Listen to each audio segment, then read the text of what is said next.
Hey guys, today I have a concept that allows you to make entities follow you. It works for almost all entities, and the entity that you choose can walk up one high blocks and of course slabs and stairs. And now let's get to the redstone. So here you can see how much it is, and I'll just explain the different steps of this contraption.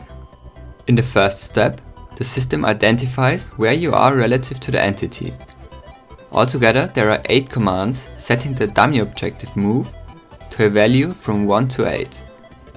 If the player is in the white area, it gets set to 0. This section is responsible for making the entity move upwards. As you can see, there is a block in the armor stand's way.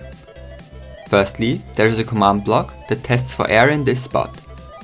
If there is air, which means that the entity should be able to walk up, the dummy objective up is set to a value between 1 and 8, depending on what the move score is.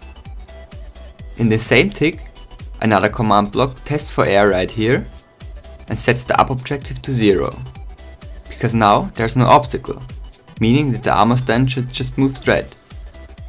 For each of the 8 directions there are 2 command blocks. But what are the other ones for? Well, these command blocks basically test for all the different slab types in all directions and set the up score to 0 if they find a slab. Because if the entity is on a half block, the system would glitch out and generate a movement like this without having the slab detection. So, now that all scores are set to the right value, the entity has to be moved. And of course, I am using the new entity data command for that. If your up score is 0, this section gives the entity a motion, making it go in your direction. If however your up score is not 0, the entity will get an upwards motion as well.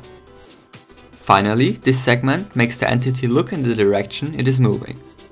Without it, the system would still work, but it would look like this, which is not a really desirable result.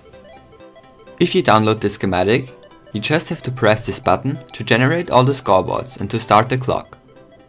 Then you just have to give the entity that should follow you the score follower 1, and everything should work fine. And for those of you who don't have MCEdit, there's also a word download in the description. I think this is a really cool concept, and I'm sure map makers will find this very useful. But that's all I have for you today. I will see you in my next video.